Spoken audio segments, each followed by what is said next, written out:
For today's video guys, magluto ta og pinakbet. Pinak pero hindi bet. O sino nakarelate dyan? Ito guys, yan, ganyan ang pagluto niyan, di ba? Malapot-lapot. Una, yan, lagay ng oil. Pasensya na guys na medyo maitim yung oil dyan.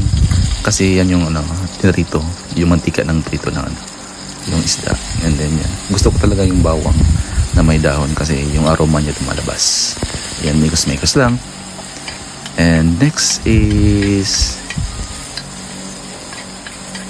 yan, haluin nyo lang mabuti yung gulay. Yung mga gulay yan guys, isa na yan siya 20 pesos, nabili ko lang yan dito sa palengke. Lagyan ng tuyo. Pag maglagay kayo ng tuyo guys, huwag na lagyan ng asin kasi maalat na yung tuyo. Ganyan ako magluto ng pinakbet.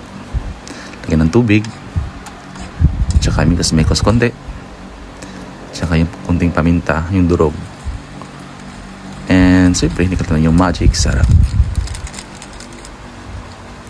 Mikos na naman at ayun, diba,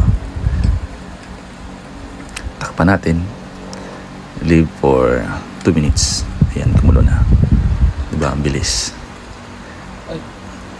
Ayan na siya guys. Dilagyan natin yung isda, yung ganito natin kanina.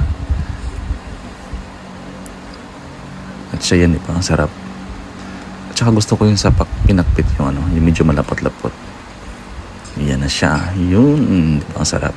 Ito na guys, kain na sayo. Kain na tayo. Ang sarap. Pagkalabli.